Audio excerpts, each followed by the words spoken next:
desa digital, Pak. Karena kami punya 5.300 desa. Dulunya tertinggal, sekarang sudah masuk kategori desa bintang 5. Desa digital namanya. Ya, jadi ngasih makan ikan pakai HP sekarang, gitu. Ini bener nih, Pak? Betul, harus diliput di editorial Bapak. Pak, itu apa, Pak? Ini? Ya. Ini hanya hiasan, Pak. Oh, saya pikir tanda jasa apa? Oh, memang tanda jasa. Tanda jasa apa? Jadi fashion statement aja, biar jaket hitamnya nggak terlalu polos gitu. Tapi betul-betul ada artinya? Ada. Apa, Pak, artinya? Ya, macam-macam. Saya ada 8 medali penghargaan. Saya nggak pernah lihat ada gubernur lain yang pakai begini. Ini mah iseng aja. Bikinan sendiri atau diberi orang? Ini sendiri. Oh, hebat. Sejak kapan itu?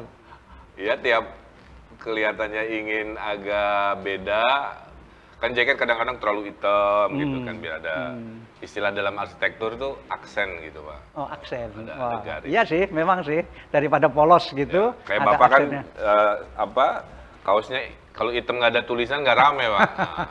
Jangka kaos dalam. Jadi ini pertama kali di podcast saya calon presiden datang. Oh gitu. Berarti calon-calon presiden yang lain juga harus datang. Amin. Karena memang sekarang ini kan, bukan sekarang, di pemilihan presiden yang akan datang ini kan terbuka sekali. Iya. Kelihatannya belum pernah terjadi seperti ini nanti. Terbuka sekali, kemudian generasi tua sebaiknya sudah minggir semua, kemudian generasi baru harus tampil. Nah, banyak sekali yang disebut, dan para gubernur juga disebut, Pak Ridwan Kamil dari Jawa Barat, Pak Ganjar dari Jawa Tengah, Bu Khofifah dari Jawa Timur, Pak Anies, Pak Zul dari NTB, Zulkifli dari ya. NTB, kemudian gubernur siapa lagi, Pak, yang Bapak dengar? DKI. Oh, DKI, minta maaf ya, DKI. Pak Anies Baswedan, siapa lagi? Pak Gubernur Sumut juga sempat Oh, dikutip. Pak Gubernur Sumut, ya. Jadi rame lah nanti ini. Ya. Tapi yang arsitek cuma satu, beliau ini. Dan ini kebetulan ke Surabaya atau memang sedang ke Surabaya? Nah, jadi saya itu ada 2 kegiatan, Pak. Pertama, memenuhi undangan Ibu Khofifah. Ini Bapak udah duluan, Pak, bulan lalu ke Jawa Barat. Oh, kunjungan balasan. Jadi ini kunjungan balasan, plus di waktu di Jawa Barat, meminta saya mendesainkan masjid provinsi. Oh. Jadi saya setelah ini ketemu Ibu Khofifah survei lokasi Islamic Center Jawa Timur kayaknya. Oh, masjid provinsi. Nah, saya itu sebenarnya padahal udah nggak mendesain lagi, kecuali masjid. Oh. Karena ada wasiat dari almarhum ayah saya. Wasiatnya adalah jangan berhenti membangun masjid. Oh. Jadi saya musola kecil saya bantu, Pak. Saya gambar kayak musola di Lombok yang gempa, sampai masjid raya yang besar kayak di Makassar tuh yang pinggir laut, Pak. Iya. Nah, itu yang saya desain. Masjid terapung itu istilahnya. Terapung. Oh, itu desainnya Pak Ya, Ridwan desain Kamil? saya juga. Gitu. Oh. Nah, yang ini karena Bu Khofifah meminta, ya udah sekalian. Plus ada kongres HDCI, ya, Harley Davidson Club. Oh.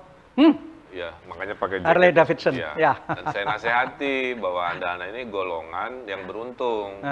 Kebanggaan harus ditunjukkan dengan berbagi, dengan giving, bukan dengan eksistensi. Jadi nanti juga mau naik oh enggak, HD? Di sini hanya jadi anggota kehormatan. Tapi punya HD? Punya. Pernah juga tur? Motor saya mah tua, tahun 42, Pak. Oh, malah istimewa dong. Iya, jadi kalau motor tua itu kayak ngajak jalan-jalan nenek-nenek, Pak. Ditanya dulu, dilihat olinya bocor, perbaiki. Kalau kepanasan berhenti. Gitu. Jadi Pak Ridwan ini sudah berapa tahun jadi gubernur ya? Saya kan 2018, jadi kurang lebih sudah September ini 3 tahun, Pak. 3 tahun.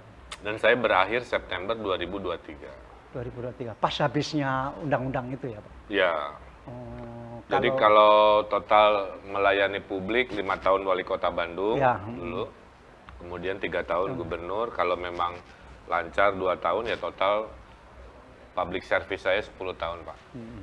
Nah, Pak, kan banyak orang kalau kepala daerah itu dokter, maka dokter itu bisa mendiagnose kemudian kotanya itu didiagnosa seperti apa, kemudian perawatannya seperti apa. Nah, ini kalau arsitek konsepnya seperti apa? Kalau jadi kepala daerah dan nanti jadi presiden. Kalau arsitek itu kan bawaannya selalu mencari solusi termurah dari permasalahan, kan kira-kira begitu. Jadi bawaannya itu ingin berinovasi, Pak. Jadi bawaan saya itu ingin berkarya. Jadi saya nggak bisa jadi pemimpin yang business as usual, hanya rutinitas, seremoni, panggung begitu ya. Saya ingin mengalahkan karya, memperbaiki pariwisata, membangun infrastruktur. Bawaannya itu gesturnya begitu, Pak. Jadi saya ingin jadi pemimpin itu yang naturalnya arsitek. Naturalnya arsitek itu harus ada karya di mana-mana gitu.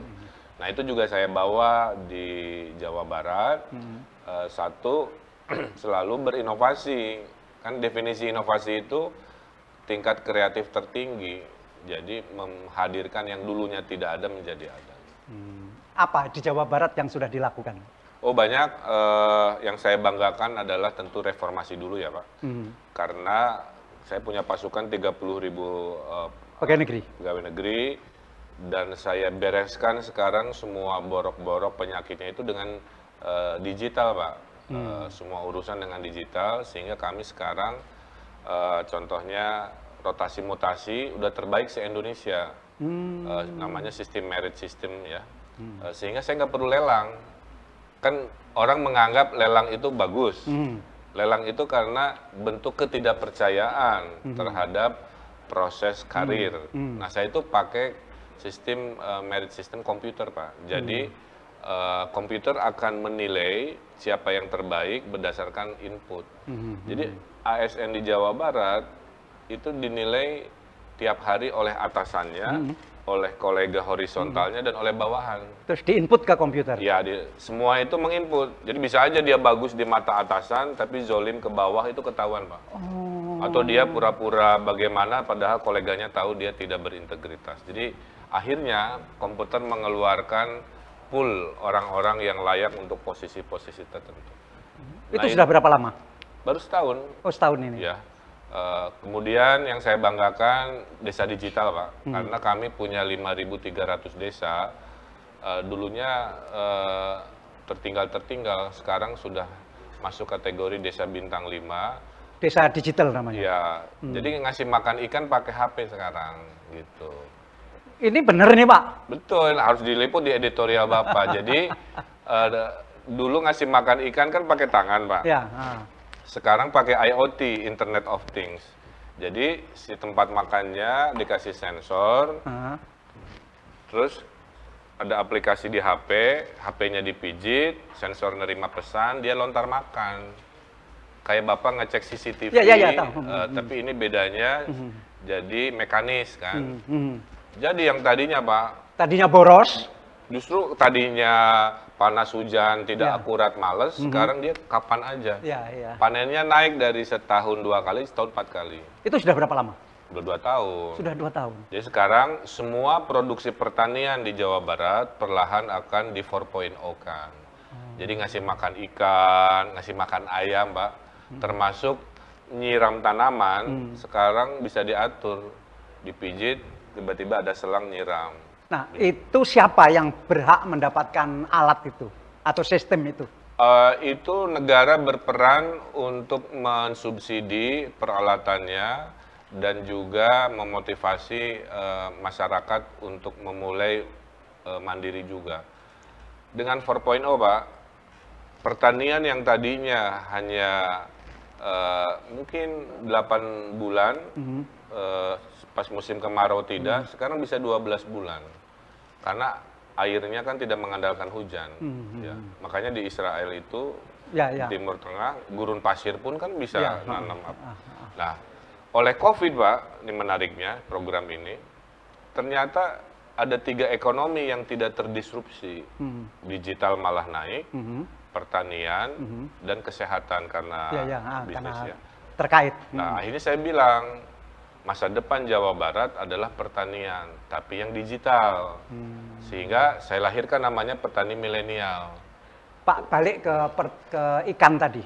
sekarang ini setelah 2 tahun, berapa kolam yang sudah melaksanakan secara digital? Banyak Pak, udah memang baru pelan-pelan sebagai percontohan di Indramayu, itu sudah ratusan kolam, karena satu petambak yang tadinya mungkin ngelola 1-2, sekarang dengan sistem komputer kan dia tidak terbatas Pak. Ya. Dan sekarang bergeser nggak hanya si kolam ikan lele Pak, ya, tapi juga ke udang, ke semua yang sifatnya pertanian. Jadi dimulainya dari Indramayu ini? Dimulainya dari Indramayu. Terus ke kabupaten mana lagi? Di seluruh wilayah Pak. Sekarang kalau ayam misalkan kita mulai dari Kabupaten Bandung Pak. Jadi ayam, saya bikin konsep namanya apartemen ayam misalkan. Dia segede ruangan Bapak ini, dia bisa 5 tingkat Pak. Makanya kita sebut apartemen. Sama juga ngasih makan pakai HP, ngasih minum pakai HP. Sudah berapa lokasi yang pakai HP itu? Wah, kalau itu baru rintisan tahun ini mungkin baru belasan. Targetnya ratusan dalam 1 tahun ini. Nah konsep ini Pak yang mengubah Jawa Barat, ekonomi kami sekarang mempercayai bahwa 4.0 itu memberi banyak perubahan revolusioner. Memang ada korban ya, tapi jumlah opportunity-nya lebih besar dari pekerjaan yang hilang. Misalnya Pak, di Indramayu saya punya tambak udang atau tambak ikan, luasnya katakanlah 1 hektar. Saya pengen menerapkan digitalisasi dalam memberi makan, dalam feeding ini. Saya harus ngapain? Saya harus kemana? Oh, kami punya timnya Pak. Nama tim kami itu Petani Milenial. Di situ multidinas Pak. Kalau bentuknya pertanian, nanti ada tim ngurusin pertanian. Kalau tertariknya peternakan, karena 4.0-nya penerapannya beda-beda. Jadi misalnya saya punya tambak, saya harus kemana? Ya, nanti Dinas Perikanan dan Kelautan kami punya. Di kabupaten atau di provinsi? Di provinsi. Oh, di provinsi. Karena gagasannya baru dari provinsi. Nah, nanti dia ngasih tahu step-step seperti apa teknologi. Jadi saya harus menghubungi center tadi ya, di provinsi. Ya. Nah, jadi visi ketahanan kedaulatan pangan dikombinasi dengan 4.0 itu hikmah COVID kira-kira begitu yang membuat saya semangat membangun lagi ekonomi. Jadi misalnya saya punya tambak atau punya sawah, mau menerapkan konsep Pak Ridwan tadi, saya menghubungi ke tim di provinsi, kemudian saya dapat apa? Di samping dapat bimbingan, dapat penjelasan, saya dapat apa? Kalau Bapak ini kelompok usia milenial ya, yang pengangguran tanda kutip, itu tanahnya kita kasih Pak. Jadi kita pinjami tanah, modalnya dari Bank BJB, produknya kita beli. Jadi kenapa anak muda ini tidak tertarik ke pertanian? Karena dianggap pertanian itu jadul Pak. Pendapatannya juga saya cek di bawah UMR. Makanya petani sebenarnya nggak banyak yang sejahtera. Nggak nyucuk lagi Pak. Jadi pertanian itu ibaratnya harus dikerjakan tapi tidak mensejahterakan. Ada ahli ekonomi bilang, Pak Gub sebenarnya menanam padi itu tidak sampai kapanpun tidak akan. Diberi tanahnya siapa Pak? Oh tanah dipinjami Pak, dipinjami tanahnya provinsi. Provinsi memang punya tanah? Ada banyak. Tanah sawah? Enggak, macam-macam. Ada perkebunan, ada apa. Jadi konsep ini sebenarnya 2 Pak. Satu mengurangi pengangguran. Pak, saya nggak punya tanahnya, saya pinjemin. Pak, saya nggak punya modalnya, saya punya Bank BJB. Pak, jual kemana? Saya punya BUMD. Tipe kedua, yang punya tanah mau transformasi tanahnya milik dia, resourcesnya milik dia, tapi dia nggak ngerti teknologinya. Jadi saya bagi 2 kelompok. Kalau kelompok ini bukan pengangguran, cuman pertaniannya jadul. Lebih banyak yang mana? Lebih banyak yang pengangguran. Loh, berarti harus menyediakan tanah banyak. Makanya challenge kami itu ada di land bank-nya. Nah, land bank di Jawa Barat kebanyakan milik BUMN. Milik PTPN, milik Perhutani. Makanya saya ngelobi Pak Erick Thohir, ngelobi pemerintah pusat, tolong itu lahan-lahan nganggur milik BUMN yang cuma jadi ilalang rumput, bisa nggak masuk ke program pengurangan pengangguran dengan 4.0 petani milenial? Sedang diproses. Sedang diproses itu belum tentu 3 tahun berhasil loh Pak. Oh udah, ada 1.000 hektar di Subang milik Perhutani sedang digarap sekarang. 1.000 hektar? Ya, jadi... Mau ditanamnya apa? Ya dibagi-bagi tadi maksudnya? Ya. Sebagai hak garap saja? Hak garap, tapi dirubah logikanya Pak. Anda jangan menanam apa yang Anda mau, Anda menanam apa yang kami beli. Jadi dia nurut, kamu geng ayam, udah ada pembelinya, kamu geng telur puyuh, kamu geng ikan lele, jadi semua saya atur. Jadi saya rubah, off taker dulu diberesin, baru dicari produksinya. Ini real bisa berjalan Pak, nggak terlalu abstrak begitu? Sudah jalan Pak, sudah jalan. Jadi ini gagasan, gara-gara saya melihat pengangguran tinggi, 4.0 hadir, kemudian ekonomi statistik menunjukkan ternyata ekonomi pangan ini nggak kena disrupsi. Nah, saya rumuskan menjadi program pengurangan pengangguran, tapi pertanyaannya selalu 3, Pak nggak punya lahan, nggak punya modal, jual kemana? Nah, negara menjawab 3 itu. Kalau ujung-ujungnya BUMN tidak mengizinkan, terus nasib program ini gimana? Artinya skalanya terbatas aja. Gagasan itu besar, ya, tapi sangat besar. Terbatas karena land bank-nya, sehingga yang bisa saya maksimalkan hanya lahan-lahan provinsi. Lahan provinsi itu seperti apa Pak? Ya, saya kok. Kan kami punya aset Pak, kami punya ribuan hektar di seluruh Jawa Barat. Dulunya apa itu Pak? Dulunya tanah-tanah dari Belanda yang oleh pemerintahan dibagi-bagi, ada yang tanah milik kabupaten, milik provinsi, ada yang jadi BUMN. Nah di aset saya, pas saya jadi gubernur Pak, nganggur semua Pak. Pak, ratus hektar di sini, saya cek cuma jadi rumput, jadi ilalang. Nah, saya bilang di zaman saya gubernur, tidak boleh ada aset yang nganggur. Tapi daripada saya kasih ke perusahaan-perusahaan HGU yang kadang-kadang nggak dikerjakan, mending saya receh-recehin kayak transmigrasi gitu. Nah syaratnya orang mau belajar 4.0, jadi saya nggak mau ngasih ke individu yang konvensional. Nah kemudian sistem tadi gratis atau harus beli Pak? Seperti saya tadi punya tambak, saya punya tambak 1 hektar, saya menghubungi tim di provinsi, kemudian saya dapat pengajaran tentang 4.0, tapi sistemnya sendiri sistemnya nanti harus beli. Ya, kalau petambak beli. Mau Pak, contoh dengan modal 150 juta Pak, 4.0 apartemen ayam 5.000 ekor, pendapatannya 25 juta sebulan. Untuk 25 juta kan 5 bulan balik modal, bisnis mana yang BEP-nya hanya 5 bulan kan gitu. Tapi kan seperti ternak begitu kan sangat khusus, hanya orang-orang tertentu yang punya ketelatenan, kemampuan untuk merawatkan, tidak sembarang. Siapa nganggur bikin peternakan kan nggak bisa. Oh iya, gini, tidak ada gagasan yang mudah Pak. Ya. Jadi yang daftar tuh ribuan, ada 16.000. Tapi yang saya loloskan hanya 3.000. 3.000 ini udah terseleksi, udah mulai pelatihan berjalan. Nah, banyak loh Pak, 3.000. Iya. Hebat loh kalau berhasil. Makanya judulnya gini Pak, petani milenial itu tinggal di desa, rezeki kota, bisnis mendunia gitu. Hebat. Minimal motonya sudah ketemu. Iya, tinggal di desa jauh dari penyakit. Ya. Rezeki kota supaya orang mau kembali ke desa. Karena kalau pendapatannya sama kayak orang tuanya, dia mending jadi buruh. Seberapa banyak orang Jawa Barat tahu bahwa tinggal di desa, rezeki kota, bisnis mendunia. Seberapa banyak orang Jawa Barat tahu Pak? Udah viral Pak, bahkan mau dikopi ke seluruh Indonesia justru oleh para gubernur lain-lain. Termasuk ada satu partai politik, saya tertarik kan, dan memerintahkan semua kepala daerah yang datang dari partai itu, mungkin ada beritanya, untuk mengkampanyekan petani milenial ini. Partainya Pak Ridwan?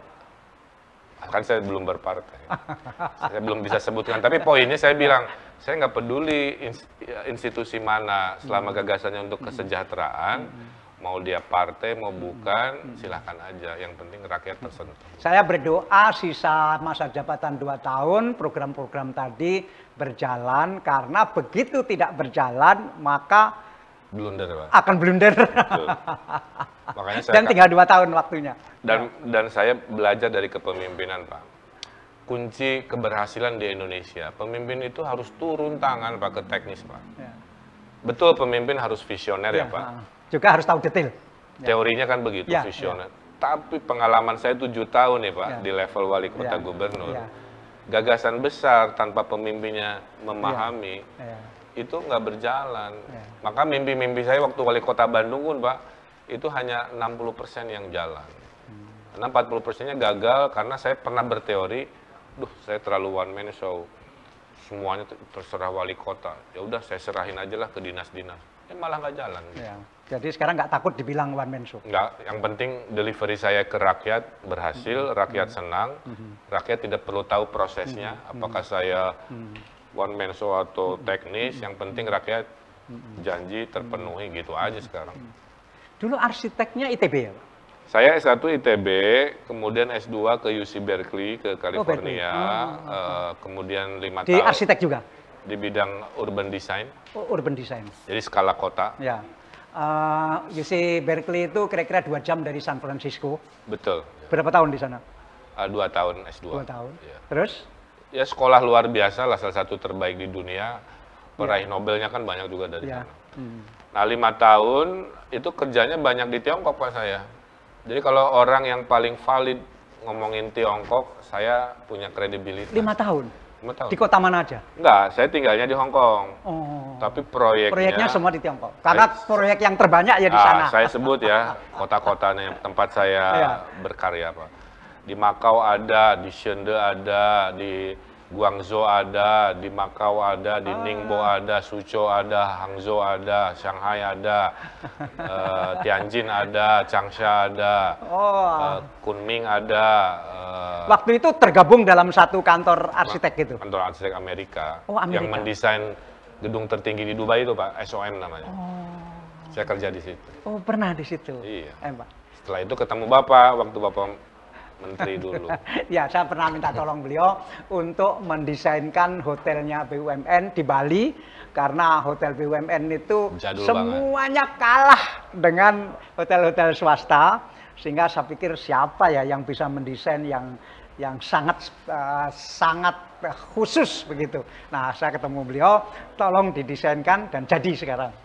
Menjadi hotel paling profitable dalam sejarah BUMN. BUMN apa itu? Saya ke sana. Saya kemana-mana selalu bilang, ini desain saya bersama Pak Dahlan Iskan. Kemana-mana saya bilang, biar tahu sejarahnya Pak. Iya, Bapak yang ambil keputusan kan? Kalau masjid desain yang dianggap paling bagus masjid mana? Yang karya Pak Ridwan? Saya mendesain masjid udah lebih dari 40 Pak. Ya, sekarang. Saya pernah sembahyang di dekat Bandung. Katanya ini karya Pak Ridwan Kamil. Yang mihrabnya terbuka ya, bukan? Mihrabnya terbuka. Itu karya paling puitis saya. Ukurannya tidak terlalu besar. Iya. Tapi saya mengubah norma Pak. Biasanya mihrab itu kan dinding. Saya mihrab itu terbuka ke gunung. Akibatnya apa? Tiap sholat efeknya itu beda-beda. Kalau subuh gelap. Kalau dia lohor ada pantulan matahari karena di atas. Kalau asar mulai kayak efek backlight. Kalau maghrib warnanya kuning keoranyan. Wow. Jadi arsitek itu berpuisinya dengan cahaya. Kalau pujangga berpuisinya dengan kata. Gitu. Saya pernah Jadi kalau ditanya yang paling saya banggakan bukan yang selalu terbesar-terbesar. Tapi yang menurut karena masjid itu menurut saya yang penting orang menjadi khusyuk Pak. Ya. Kan ada pilihan ya, masjid mewah, ada emas apa, atau masjid sederhana tapi soulful gitu. Jadi masjid yang saya bilang desainnya Pak Ridwan Kamil itu sama sekali tidak kelihatan wajah Timur Tengahnya, sama sekali nggak kelihatan. Dan itu juga menarik sekali sehingga ya baguslah bisa sangat Indonesia modern. Ya, gitu. yang menantang sekarang saya mendesain masjid di Gaza Pak. Jadi warga Palestina. Entah kenapa mungkin nggak Google ya Pak, minta Ridwan Kamil mendesainkan masjidnya. Di Gaza. Di Gaza. Selamat. Jadi saya lagi desainkan, udah groundbreaking, perang sama Israel sekarang kan gitu. Oh sudah jadi sebetulnya desainnya. Lagi konstruksi. Saya berdoa mudah-mudahan nggak kena bom. Nanti yang diminta Bu Gubernur Jawa Timur. Sebetulnya Bu Khofifah itu sudah menyatakan pengen podcast, tapi nggak tahu kok mundur-mundur terus. Oh belum? Belum, jadi Pak Ridwan ini pertama. Oh siap. Nanti lokasinya sudah tahu di mana Pak? Katanya Islamic Center Jawa Timur. Bukan Islamic Center yang ada sekarang? Yang sekarang, Pak. Jadi yang sekarang. Udah ada fasilitasnya, hanya masjidnya kekecilan katanya. Iya. Oh, itu mau Pak Ridwan. Iya. Jadi nanti Pak, pemilihan presiden yang akan datang ini kan tetap pakai batas minimal perolehan suara di parlemen. Betul. 20% ya. Berarti maksimum calon presiden ini kan 3, maksimum. Bisa-bisa 2, begitu. Tetapi gubernur yang pengen kan banyak sekali. Atau orang yang pengen gubernurnya meningkat lagi kan juga banyak sekali. Nanti gimana ya ini Pak? Pertama, saya belajar hakikat kepemimpinan dulu ya Pak, sebelum ke teknis gitu. Bagi saya, kepemimpinan itu sama Pak. Saya bandingkan kesibukan saya antara wali kota dan gubernur mirip gitu ya. Semua urusan jadi tanggung jawab. Bedanya hanya area geografisnya lebih luas. Tapi urusannya sama. Urusi dari pangan, keagamaan, semua sama. Nah, level presiden juga menurut saya nggak ada bedanya. Hakikat kepemimpinan. Tambah pertahanan sama keuangan. Ya, betul. Jadi itu. Kedua, saya punya 2 nilai politik. 1 politik akal sehat, 2 politik tahu diri. Itu semangat saya. Apa itu politik akal sehat? Kalau ada hal-hal yang menurut saya perlu dikritisi, saya bersuara Pak. Contoh kayak rencana pemerintah pusat mau impor beras. Saya bilang gimana logikanya? Jabar surplus Pak, gitu ya. Masa dibanjiri oleh beras impor yang tidak masuk ke logika awal itu kan. Nah itu. Kalau kedua, nah yang menjawab ini adalah politik tahu diri. Apa itu tahu diri? Saya ini belum berpartai. Ternyata Pak Anies juga sama, Bu Khofifah juga sama. Pak Ganjar juga sama. Pak Ganjar kan udah berpartai, PDIP. Pak Ganjar PDI ya? Ya. Oh ya. Nah karena saya tahu politik tahu diri. Oh ya, itu maksud saya, apa PDI mau terima maksud saya. Karena politik tahu diri, saya nggak bisa memprediksi terus terang Pak. Apakah saya akan dilamar, apakah saya akan disukai, apa saya akan diajak. Tapi yang penting saya kerja aja yang benar. Karena saya melihat Pak, karena kepala daerah kalau kerjanya baik, itu kan viral juga. Dan viral itu menjadi elektoral. Makanya saya nggak pernah mensurvei diri sendiri. Semua saya hanya jadi objek yang namanya dikutip di survei-survei ini Pak. Ada ranking 5, ada ranking 4, kemarin ranking 3, ada ranking... Pokoknya nggak ngerti juga lah, pokoknya beda-beda ya. Cuma namanya ada. Nah, kemudian merefleksikan tata cara berjodoh di 2019, ternyata nggak linear Pak. Siapa yang bisa mengira Pak Ma'ruf Amin di detik-detik terakhir jadi cawapres kan? Apakah Pak Ma'ruf Amin branding bertahun-tahun? Ternyata tidak. Siapa yang menyangka Pak Sandi Uno dan Pak Prabowo kok satu partai bisa 2 capres cawapres dan partai lain mengalah? Jadi kesimpulannya itu. Kesimpulan itu bagian dari takdir. Ya, takdir. Kesimpulan berikut, bagi saya survei-survei individu itu nggak bunyi, Pak. Karena nanti survei yang realita itu adalah survei pasangan. Bisa saja sekarang, oh kamu ranking 4. Nanti kan 1 jodoh dengan nomor 3, nomor 2 dengan nomor 4 atau nomor 2, kita tidak tahu.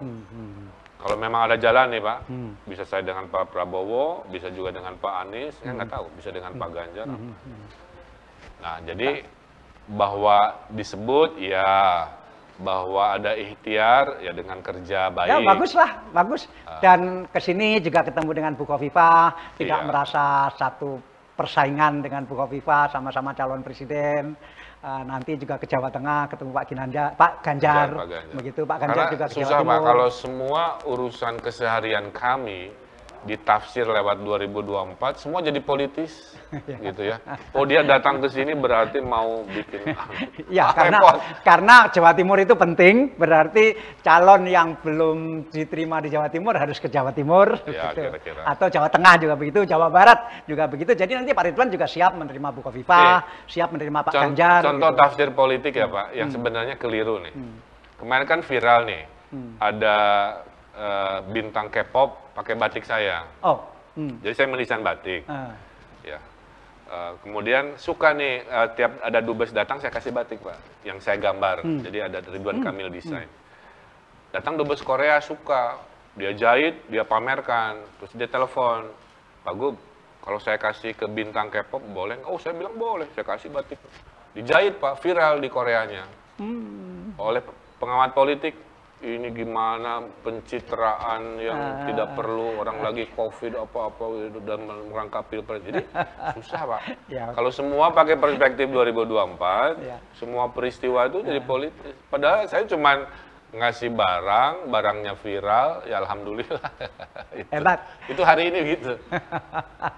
Kapan ke kiai-kiai di Jawa Timur, Pak? Kalau itu saya belum punya peta, jadi sedang belajar supaya tidak salah ketok pintu. Tapi insya Allah nanti mampir lagi. Ya. Terima kasih Pak Ridwan Kamil sudah datang ke sini. Mudah-mudahan bermanfaat. Ya, sama-sama. Selamat. Wah, ini pertama sajadah dengan pola seperti ini. Ini ada simbolik sedikit, ya. Bagus sekali. Terima kasih. Sama-sama. Terima kasih. Kali ini buku. Al-Quran Pak. Oh, Al-Quran. Oh. Sampulnya aja, biar agak beda. Oh, ada terjemahannya. Makasih.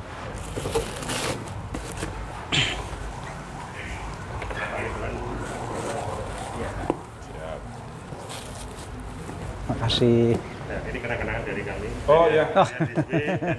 Ini pemimpin redaksi di SW, Pak. Ya. Dari putrinya Mas Asrul Ananda. Oh, anak saya. Tapi lagi di Amerika. Masih ngurusi basket? Iya, ini sepatu yang Produknya dia, ya, produknya dia. Laris sekali. Nama brandnya apa? Azza. Azza. Azrul Ananda. Oke, nanti saya promosi. Kolaborasi dengan Adidas. Jadi dia memproduksi merek-merek Azza.